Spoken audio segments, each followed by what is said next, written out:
Rafale جہاز ہے وہ بڑا high tech 5th generation fighter ہے. گرانا کبھی کوئی آسان بات نہیں تھی, کبھی نہیں گرایا تھا اس سے پہلے کسی نے. یہ سمجھ لیں کہ ایک قسم کی بھگدڑ مچ گئی تھی. ان کو مجبوراً قریب ترین جو رن وے تھا اس کے اوپر لینڈ کرنا پڑا.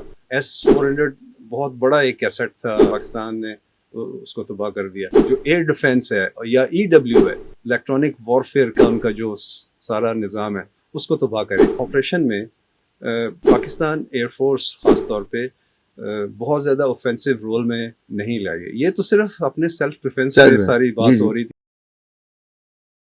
السلام علیکم ناظرین, میں ہوں آپ کا میزبان اعجاز احمد بٹ اور آپ دیکھ رہے ہیں program TV today special. ہمارے ساتھ آج کی جو مہمان شخصیت ہے وہ بھی بہت زیادہ اسپیشل ہے ہمارے لیے. ونگ کمانڈر ریٹائر سید وجاہت علی صاحب ہمارے ساتھ موجود ہیں.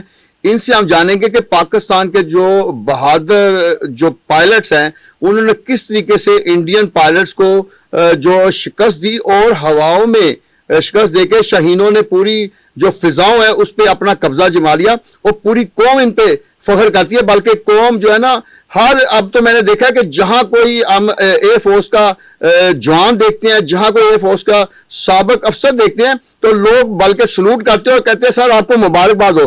اور میں یہاں یہی بتاتا چلوں کہ ونگ کمانڈر سید وجاہت علی صاحب جب ہمارے آفس میں آئے ہیں تو یہاں بھی ان کو انٹری سے لے کے ہمارے اسٹوڈیو تک آنے تک ان کو مبارکبادیں ملتی رہی ہیں. سر کیسے ہیں آپ؟ اللہ کا شکر ہے, الحمدللہ بٹ صاحب بہت اچھا ہے. اچھا سر, پہلے تو آپ کو بہت زیادہ مبارک ہو کہ آپ ہمارے لیے فخر کا مقام رکھتے ہیں اور آپ نے جو نوجوان ٹرین کیے انہوں نے بھی پاکستان کا جو ہے نا دفاع بڑے اچھے طریقے سے کیا. تو سر پہلے شروع میں ہم آپ کا تھوڑا انٹروڈکشن جاننا چاہتے ہیں ہمارے ناظرین, تو اس حوالے سے تھوڑا سا بتا دیں ہمیں. جی بٹ صاحب, میں 1984 میں گریجویٹ ہوا تھا PF اکیڈمی رسالپور سے, اور اس کے بعد پھر جو روٹین کے ٹریننگ کورسز ہیں فائٹر کنورژن اور آپریشن کنورژن وغیرہ کرنے کے بعد پھر اسکواڈرن پائلٹ کے طور پہ تقریباً 10 سال کام کرتے رہے مختلف اسکواڈرنس میں, اور اس دوران مختلف جہاز بھی اڑائے اور باقی جو بھی ایئر فورس کی اسکواڈرنس میں تیاریاں ہوتی ہیں وہ بھی ہم کرتے رہے. اور الحمدللہ اس وقت بھی بڑا اچھا مورال تھا ایئر فورس کا, اور آج کل تو بہت ہی زیادہ ہے. اور ہمیں یہ فخر ہے کہ جو ہمارے ٹرین کیے ہوئے پائلٹس تھے انہوں نے آج یہ دن ہمیں دکھایا ہے کہ دشمن کے دانت کھٹے کیے ہیں, اور الحمدللہ آگے بھی کوئی اس طرح کا موقع آیا تو وہ اسی طرح پرفارم کریں گے جو ایئر فورس کے پائلٹس ہیں. اچھا سر, میں یہاں ایک جو بڑا ہمارے دلوں میں مچ رہا ہے سوال کہ کچھ عرصہ پہلے تک کے جو پائلٹس ہیں فائٹر پائلٹس ان کی جو ٹریننگ کی جاتی تھی, اور اب جو جدید دنیا آ گیا, امریکن اور چائنیز اور یورپین ٹیکنالوجی سامنے آ گئی ہے, جہاز نئی طرح کے آ گئے ہیں, فائٹر جہاز, میزائل نئی طرح کے آ گئے, جدید ترین آ گئے. تو اب جو جدید فائٹرز ہیں, جو اب نوجوان پائلٹس ہمارے موجود ہیں, ان کی ٹریننگ میں کیا خاص ایسی اہمیت ہے کہ پوری دنیا ان کی بہادری کی جو ہے مثالیں دے رہی ہے؟ جی بٹ صاحب دیکھیں, جو نئے ہتھیار آئے ہیں, ہتھیار تو بالکل ہیں, وہ سب کے پاس ہی ہیں. جی لیکن پاکستان ایئر فورس کا یہ ترہ امتیاز سمجھ لیں کہ انہوں نے بڑی خاموشی سے پچھلے کچھ سالوں میں, بلکہ آپ یہ سمجھ لیں 10-15 سالوں کے اندر ان چیزوں کو انٹیگریٹ کیا ہے, ان چیزوں کو آپس میں مربوط کیا ہے. اور اب آپ نے دیکھ لیا ہے یہ انڈیا کے ساتھ جو جھڑپ ہوئی ہے اس کے اندر اس انٹیگریشن کا رزلٹ بھی آپ نے دیکھا ہے. جی تو بہت اچھا رزلٹ, اور اس کا کریڈٹ میں جو پاک فضائیہ کے ٹاپ لیڈرشپ ہے اس کو دوں گا, کیونکہ ان کے ویژن کی وجہ سے یہ ساری چیزیں ہوتی ہیں. اور آپ کو شاید معلوم نہیں ہے کہ ہمارے پاس ایک ڈیڈیکیٹڈ اسکول ہے, combat commander school Pakistan air force کا, جو کہ اب پوری دنیا میں مشہور ہو گیا ہے اپنے اسی ٹیکٹکس کی وجہ سے. اس کے ساتھ کچھ خاص فیچرز جو ہیں وہ ہمارے ناظرین کو بتا دیں, اسکول کے حوالے سے کیا کیا وہاں ٹریننگ دی جاتی ہے؟ وہاں پر ٹریننگ یہی دی جاتی ہے کہ جو ایئر فورس کے جو سینئر پائلٹس ہوتے ہیں وہ وہاں پر مل کے بیٹھتے ہیں, آتے ہیں, ایکسرسائزز کرتے ہیں, کچھ کانسیپٹس دیتے ہیں, ان کانسیپٹس کو پھر پریکٹیکل ان کا کیا جاتا ہے, اور ان کے پھر جو ریزلٹس ہوتے ہیں نا اس کے اوپر بھی پھر بحث و تمہیز ہوتی ہے, اور اس کے بعد ایک اسٹریٹجی بنائی جاتی ہے جسے وار ٹائم میں امپلیمنٹ کیا جاتا ہے. تو آپ نے دیکھ لیا اس کا نتیجہ. آج سے 5 سال پہلے بھی آپریشن سوئفٹ ریٹارٹ ہوا تھا جس میں ابھینندن پکڑا تھا ہم لوگوں نے. تو اس کے اندر بھی جو ٹیکٹکس یوز ہوئے تھے وہ میرا خیال ہے کہ اسی اسکول کی پیداوار ہے. اور ان کے ٹیکٹکس جو ہے نا وہ ایئر فورس کے ہر یونٹ میں ہر اسکواڈرن کے اندر وہ ڈسیمنیٹ کیے جاتے ہیں اور پھر پائلٹس کو بتایا جاتا ہے کہ یہ والا طریقہ جو ہے نا زیادہ اچھا ہے اور اس کو پھر اڈاپٹ کر کے جو اپنے اپنے جہازوں کے مناسبت سے وہ ٹیکٹکس جو ہے نا استعمال ہوتے ہیں اور ماشاءاللہ آپ نے دیکھ لیا ہے کہ ان کا کتنا اچھا رزلٹ نکلا. اچھا سر یہ بتائیں کہ عوام جو ہے نا یہ جان لے کہ یہ جو ایئر بورن ریڈار ہیں ان کے ذریعے جو پاکستانی جو ایئر فورس کے شاہین ہیں انہوں نے ایک ایسی تاریخ رقم کی ہے, تو اس کے حوالے سے بتائیں کہ یہ کس طرح کیپچر کیا گیا, یہ جو 5 طیارے گرائے گئے اس وقت کیا مورال تھا؟ آپ نے تو کیونکہ ان جوانوں کو بڑی قریب سے دیکھا ہوا ہے, ان کی تربیت میں آپ کا کردار ہے, تو یہ ہمارے ناظرین کو بھی بتائیں کہ کیسے ان کو کیپچر کیا گیا. دیکھیں اس کو ایک لفظ ہے ڈاکٹرائن. تو ڈاکٹرائن کا مطلب ہوتا ہے طریقہ کار. جی. تو جو ایئر فورس کا پرانا طریقہ تھا وہ پرانے جہازوں میں یا پرانے جو ہمارے پاس سسٹمز ہوتے تھے ان کے اوپر بیس کرتا تھا. لیکن جب سے نئے سسٹمز آئے ہیں, ایئر بورن ریڈارز آ گئے ہیں جس کو ایویکس کہتے ہیں. ایویکس کا مطلب ہوتا ہے ارلی وارننگ ریڈار. اور وہ بھی ایک جہاز ہوتا ہے, بڑا جہاز ہوتا ہے فائٹر جہاز سے, اور وہ اپنے طریقے سے سکین کرتا ہے ایریا اور اس کی رینج بہت زیادہ ہوتی ہے. اگر فائٹر جہاز کا جو ریڈار ہے اس کی رینج تقریباً لیٹ سے 200 میل ہے, اس کی رینج 400 میل ہوتی ہے. اچھا ڈبل زیادہ اس سے تقریباً ڈبل ہوتی ہے. اسی لیے وہ اپنے جہازوں کو سارا ڈیٹا جو ہے نا وہ فراہم کرتا رہتا ہے اور پائلٹ کی جو سچویشن اویئرنیس ہے نا اس کو وہ بہتر کرتا رہتا ہے. پائلٹس اپنے طور کے اوپر بھی دیکھ رہے ہوتے ہیں لیکن ان کے ریڈارز کی جو رینج ہے وہ ذرا لمیٹڈ ہوتی ہے, لیکن ایویکس کی رینج زیادہ ہوتی ہے اور وہ پوری سچویشن اویئرنیس جو ہے نا اپنے پائلٹس کو دیتا رہتا ہے. یعنی وہ اپنی رینج جو ہے وہ ساتھ میں سپلائی کرتا ہے اس فائٹر پائلٹ کو, اس کے طیارے کو, اس طرح اس کو, یعنی وہ پہلے اگر 200 کلومیٹر دے سکتا ہے تب 400 کلومیٹر دور تک وہ پہنچ ہو گئی اس کی. جی, لیکن پائلٹ دیکھ نہیں رہا ہوتا لیکن اس کو ڈیٹا لنک سے انفارمیشن مل رہی ہوتی ہے. ٹھیک ہے کہ ابھی فرض کیا اگر لیٹ سے 400 میل کے اندر 10 جہاز ہیں دشمن کے, تو وہ شاید اپنے ریڈار پہ وہ نہ دیکھ سکے, لیکن چونکہ ایویکس دیکھ رہا ہے اس لیے وہ اس کو ڈیٹا لنک پہ بتاتا رہتا ہے کہ بھئی 10 جہاز ہیں اور ہو سکتا ہے 8-10 اور آ جائیں اس سینیریو کے اندر. تو پائلٹ جو ہے نا وہ اویئر ہوتا ہے کہ اس وقت میرے سامنے کتنے ٹارگٹس ہیں, دشمن کے کتنے جہاز ہیں, یا ان میں سے کون سا جہاز ہے جو میرے لیے تھریٹ ہے, اور اس کو پھر وہ ڈیزگنیٹ کرتے ہیں اور اس طرح پھر پروسیجر آگے چلتا ہے. تو یہ ایک ٹیم ورک بن جاتا ہے ایئر بورن ریڈار کا, پائلٹ کا, اور ایون جو گراؤنڈ ریڈار جو پرانا ہمارا سسٹم تھا گراؤنڈ, وہ بھی کام کرتے ہیں, وہ بھی ساتھ کام کر رہے ہوتے ہیں. تو اس طرح ان سب کو ایک جگہ کے اوپر انٹیگریٹ کرنا, یہی کمال کیا ہے ہمارے ایئر فورس کے کمانڈرز نے جو موجودہ لوگ ہیں, اور انہوں نے اپنے اس ویژن کے تحت بہت ہی ایک سرپرائز جنریٹ کی ہے دشمن کے لیے, اور الحمدللہ اس نے بہت اچھا ہمیں رزلٹ دیا ہے اور جو اس کو سبق سکھا دیا ہے. اچھا سر یہاں یہی بتائیں کہ ایک دشمن کا کہا جا رہا ہے کہ تقریباً 100 کے قریب جہاز اور ہمارے 40 کے قریب جہاز تھے, اور یہ جو آمنے سامنے آئے تو جو دور کا ٹارگٹ لیا اس میں ایک ٹارگٹ کہا جا رہا ہے کہ 119 کلومیٹر دور تھا جس کو اچیو کیا گیا. تو ایک تو یہ کہ یہ لاک کرنا کیا ہوتا ہے, اس کو لاک کرنے کے بعد فائر کرنے کے لیے کس رینج کا میزائل ہوتا ہے, اور اس کو کس طرح فائر کیا جاتا ہے, تھوڑا سا عام پبلک کے لیے اگر آپ اس کو آسان الفاظ میں سمجھانا چاہیں تو کیسے سمجھائیں گے؟ دیکھیں اگر ایک ریڈار کے اوپر آپ کو 10 ٹارگٹس نظر آ رہے ہیں یا 10 جہاز نظر آ رہے ہیں دشمن کے, اس میں سے ہو سکتا ہے کچھ جہاز جو ہیں وہ قریب ہوں اور کچھ جہاز دور ہوں, ٹھیک, یا ان کی سپیڈ اور ڈائریکشن جو ہے نا وہ کچھ اور ہو. تو اس سپیڈ اور ڈائریکشن اور آلٹیچیوڈ ان چیزوں کے اوپر ڈپینڈ کرتا ہے یہ چیزیں, اور اس میں جو پائلٹس ہیں اور جو کنٹرولر ہیں وہ دیکھتے ہیں کہ ان میں ہمارے لیے تھریٹ کون سا جہاز ہے. تو جو جہاز تھریٹ بن رہا ہوتا ہے نا, یعنی جو جتنا کلوز آتا جائے گا, جی جو قریب آتا جا رہا ہے ظاہر ہے وہی تھریٹ بنتا ہے, اور اس کو پھر لاک کر لیا جاتا ہے. لاک کرنے کا مطلب یہ کہ اس کا پورا کمپلیٹ ڈیٹا پھر آنا شروع ہو جاتا ہے. اچھا, باقی جو ریڈار ہے نا, باقی جو جہاز ٹارگٹس ہیں نا وہ نظر آتے ہیں لیکن ان کا پورا ڈیٹا نہیں آتا کیونکہ وہ تھریٹ نہیں ہے, بیکاز یہ ریڈار کی لمیٹیشن ہوتی ہے کہ سارے ٹارگٹ جو ہے نا ان کا اگر ڈیٹا آنا شروع ہو جائے تو پھر وہ گڑبڑ ہو جاتا ہے معاملہ. یہ تو جو پرٹیکولر ٹارگیٹ جو سلیکٹ کرتا ہے نا کنٹرولر, وہ اس جہاز کا ڈیٹا آنا شروع, اس کو لاک کرنا کہتے ہیں کہ لاک ہو گیا جی. چاہے سر وہ اس کے بعد جتنا مرضی اوپر نیچے جائے وہ لاک ہی رہے گا. جی وہ نہیں, لاک ٹوٹ بھی سکتا ہے. اچھا. لیکن وہ پھر ٹیکٹکس کے اندر آ جاتے ہیں نا, لاک ٹوٹ بھی سکتا ہے لیکن اگر وہ اسٹڈی جا رہا ہے پھر لاک نہیں ٹوٹے گا. ہاں اگر وہ مینوور کرنا شروع کر دے گا یا اس کو پتہ چل جائے گا, وہ اپنے طریقے سے کوئی اویسو ایکشن لے گا تو پھر لاک ٹوٹ بھی سکتا ہے.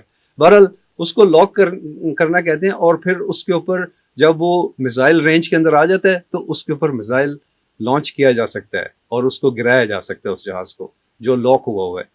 تو یہ اس طرح کا پورا طریقہ تھا. جی اچھا سر, یہاں یہ بھی بتا دیجیے کہ جو انڈین 5 جہاز گرے اس میں سے جو 2 کے کہا جا رہا ہے کہ پائلٹ جو ہیں اس کے ساتھ ہی ہلاک ہو گئے اور 3 کے جو ایجیکٹ کر گئے, تو کیا یہ پتہ چلایا جا سکتا ہے کہ کتنے کے ایجیکٹ ہوئے اور کتنے ہلاک ہو گئے ساتھ؟ نہیں, انفارچونیٹلی جو پائلٹ کی انفارمیشن ہے کہ وہ اس کے ساتھ گیا ہے جہاز کے ساتھ یا ایجیکٹ کر گیا ہے, وہ کیونکہ چھوٹا آبجیکٹ ہے نا یہ جو پائلٹ ہے, ہاں جی, تو وہ زیادہ تر پتہ نہیں چلتا کہ وہ ایجیکٹ کر گیا ہے یا اس کے ساتھ ہی زمین میں چلا گیا. بہرحال اگر ریڈار غائب ہو جاتا ہے ریڈار کی اسکرین سے, اگر جہاز جو ٹارگیٹ ایئر کرافٹ تھا وہ, اس کا مطلب ہے کہ وہ جہاز گر گئے. تو اس کا بڑا سمپل طریقہ ہے کہ اگر وہ پہلے اس کا بلیپ آ رہا تھا ریڈار کے اوپر, اگر بلیپ نہیں ہے تو اس کا مطلب وہ جہاز گر گیا. جی. اچھا سر, ایک اور اہم سوال ہے جو عام کامن مین کے ذہن میں آتا ہے کہ اگر انڈین جہاز کہتے ہیں کہ 100 کے قریب اڑے تھے اور جب 5 جہاز ان کے یعنی جو فائٹر جیٹ ہیں وہ گر گئے, ان میں کہا جاتا ہے 3 رافیل بھی تھے, تو ان کا مورال کیسے پھر اتنا ڈاؤن ہو گیا کہ بقایا سارے جہاز بھاگ گئے اور وہ جنگ کا میدان جو چھوڑ کے چلے گئے؟ اس جو سچویشن ہے اس کو ذرا ہمارے ناظرین کو کلیئر طریقے سے بتائیں. یہ دیکھیں, جو رافیل جہاز ہے وہ بڑا high tech 5th generation fighter ہے اور یہ نیٹو اکوپمنٹ ہے. مطلب یہ کہ اس کا یہ نیٹو کے جو جہاز ہیں ان کے اندر شامل ہے اور اس کو گرانا کبھی کوئی آسان بات نہیں تھی, کبھی نہیں گرایا تھا اس سے پہلے کسی نے. یہ الحمدللہ پاکستانی جو ٹیم ہے, میں کنٹرولرز کو بھی اتنا ہی کریڈٹ دیتا ہوں جتنا پائلٹ کا کریڈٹ ہے کہ انہوں نے مل کے ٹیم ورک سے اس کو گرایا ہے. اور آپ کو یاد ہوگا پاکستان ایئر فورس نے ان کی ایک ریکارڈنگ جو ہے نا وہ پیش کی تھی کہ جس کے اندر وہ فارمیشن کا ایک ممبر دوسرے سے پوچھ رہا ہے کہ تم کہاں ہو, اور اس نے ایک فلیش بھی دیکھا ہے, تو اس کا مطلب اس کو خطرہ ہے کہ یہ میرا ساتھی جو ہے نا, تو وہ اسے پوچھ رہا ہے لیکن اس کا جواب نہیں آ رہا آگے سے, تو اس کا مطلب ہے کہ وہ اس کی ڈیتھ ہو چکی ہے یا وہ اس کو میسائل ہٹ کر گیا. تو جب کسی بھی فارمیشن میں ایک ممبر جو ہوتا ہے فارمیشن کا, اس کو میسائل لگ جاتا ہے یا وہ کنفرم نہیں کر رہا ہوتا, آگے سے جواب نہیں دے رہا ہوتا, تو اس کا مطلب ہے کہ وہ نہیں ہے وہاں پر. تو اس سے پھر مورال جو ہے نا بہت افیکٹ ہوتا ہے جب پائلٹس کا مورال افیکٹ. اور دوسری یہ بات ہے کہ پاکستان ایئر فورس نے ان جہازوں کو جیم بھی کیا ہوا تھا, ان کی کمیونیکیشن جیم کی ہوئی تھی. اچھا. اور اس کی وجہ سے ان کا آپس میں رابطہ نہیں ہو رہا تھا. اس وجہ سے آپ یہ سمجھ لیں کہ ایک قسم کی بھگدڑ مچ گئی تھی ان جہازوں کے بیچ میں اور ان کے پائلٹس کے بیچ میں. اس لیے ان کو مجبوراً قریب ترین جو رن وے تھا اس کے اوپر لینڈ کرنا پڑا, اور وہ اپنے اس واپس بیس پہ بھی نہیں گئے جہاں سے وہ اڑے تھے. تو بھگدڑ میں تو پھر اسی طرح دیگر جو جہاز تھے وہ بھی اپنے اپنے بیسس پہ لینڈ کر گئے اور پاکستان ایئر فورس الحمدللہ کامیاب ہوئی. اچھا سر, یہاں ایک اور اہم سوال ہے کہ ہمارے جو جیٹ ہیں, جو ہمارے جہاز ہیں, فائٹر ہیں, شاہین, جو ہمارے پائلٹ ہیں, وہ انڈیا کے اندر بھی گھس کے ان کی فضا میں, اور انہوں نے S-400 جو ان کا میزائل سسٹم تھا, شیلڈ تھی جو ایک, وہ بھی تباہ کر دی اور بہت سارے ان کے ڈپو بھی تباہ کر دیے. تو کیا اس کا مطلب یہ نہیں ہم کہہ سکتے کہ ہماری ایئر فورس نے نہ صرف ان کی ایئر فورس کو شکست دی بلکہ ان کی جو بڑی فوج کے جتنی شیلڈ بنی ہوئی تھی, جتنے اینٹی جہاز انہوں نے لگائے ہوتے سسٹم, ان کو بھی تباہ کیا, یعنی 2 فورسز کو ناکامی کا شکار ہونا پڑا. یہ تھوڑی سی ڈیٹیل بتائیں. جی, اس میں یہ ہے کہ میرا خیال ہے کہ جو ان کے جو ٹارگیٹس جو گراؤنڈ کے اوپر ہٹ ہوئے ہیں وہ زیادہ تر مسائل سے ہوئے ہیں, سرفیس ٹو سرفیس مسائل. اچھا سروس ہے, جی جی, وہ ایئر ٹو سرفیس نہیں ہے. جی, کچھ ایئر ٹو سرفیس بھی ہو سکتے ہیں لیکن زیادہ تر جو ہے نا وہ سرفیس مسائل. ہاں جی, جو ہمارے فتح 1 مسائل ہے ہمارا اسپیسیفکلی بنایا گیا تھا انڈین ٹارگیٹس کے لیے. تو اس کے علاوہ بھی پاکستانی مسائلز جو ہے نا ماشاء اللہ بڑی ایکوریسی سے ہٹ کیا انہوں نے اپنے ٹارگیٹس کو. اور S-400 بہت بڑا ایک ایسٹ تھا انڈین, اور اس کے اوپر بڑا ان کو غرور بھی تھا کہ یہ کوئی جہاز جو ہے نا اس کو چھوڑے گا نہیں اور سب کو جو ہے نا آنے سے پہلے ہی تباہ کر دے گا. تو اس کا کامیابی سے انہوں نے پاکستان نے اس کو تباہ کر دیا. اور اسی طرح یہ اسٹریٹجی ہوتی ہے کہ جب آپ کسی دشمن کے علاقے میں جا رہے ہو تو سب سے پہلے آپ کیا کام کرتے ہیں کہ ان کی جو ایئر ڈیفینس ہے یا EW ہے, الیکٹرانک وارفیئر کا ان کا جو سارا نظام ہے اس کو تباہ کریں تاکہ وہ آپ کو دیکھ ہی نہ سکیں. تو ان کو اندھا کر دیں اور اس کے بعد جو ہے نا وہ اپنا دیگر جو آپ کی اسٹریٹجی ہے اس کے مطابق اپنی اسٹرائکس پلان کریں. لیکن اس سارے آپریشن میں پاکستان ایئر فورس خاص طور پہ بہت زیادہ اوفینسو رول میں نہیں لگے. یہ تو صرف اپنے سیلف ڈیفینس پہ ساری بات ہو رہی تھی, اور انہوں نے اپنے بارڈر کے اندر رہ کے انڈین جہازوں کو نشانہ بنایا سیلف ڈیفینس میں, بیکاز وہ جہاز جو تھے وہ پاکستان پہ حملہ کرنے کے لیے آئے تھے, وہ ان کی نیت خراب تھی. تو ان کو نیوٹرلائز کرتے کرتے ان کے جہاز گر گئے. ادروائز اوفینسو رول میں ابھی تک پاکستان ایئر فورس نے اپنا رول پلے نہیں کیا, اور اس کو کہتے ہیں ریسٹرینٹ. جی جی, اور اپنے ریسٹرینٹ کا مظاہرہ کیا ہے جو کہ بین الاقوامی طور پہ دوسری ملکوں نے بہت اپریشیٹ کیا ہے کہ پاکستان نے ایسکلیشن نہیں کی اپنی طرف سے. یہ ساری کی ساری ایسکلیشن جو ہے نا وہ ہندوستان کی طرف سے, ہم نے تو اپنا دفاع کیا یا اس کا جواب دیا. ہاں جی, پاکستان نے صرف اپنا دفاع کیا. اسی لیے پاکستان کے ساتھ بہت سارے ممالک نے سپورٹ کیا ہے. چائنا, ٹرکی, سعودی عربیہ, ایران, آذربائیجان, یہ سارے ملک پاکستان کی فیور میں تھے.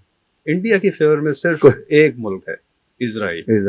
اور پاکستان کی بہت واہ واہ ہوئی ہے اس ریسٹرینٹ کی پالیسی کے اوپر, اور الحمدللہ ہم سب بہت خوش ہیں کہ پاکستان ایک دفعہ پھر ملکوں کے اندر اس کا سر فخر سے بلند ہو گیا کہ ہم اگریسر نہیں ہیں ہم, لیکن اگر کوئی آئے گا ہمارے اوپر اس کو جواب دیں, تو ہم اس کو منہ توڑ جواب دیں گے. اچھا سر, جو نئی جنریشن ہے نا, ان سے ہماری گفتگو ہوئی ہے, جو اسٹوڈنٹ ہے یونیورسٹیوں کے کالج, انہوں نے کہا کہ ہم اپنے بڑوں سے 65 کی اور 71 کی جنگ کی باتیں سنتے تھے لیکن ہم نے اپنی آنکھوں سے نہیں دیکھا تھا.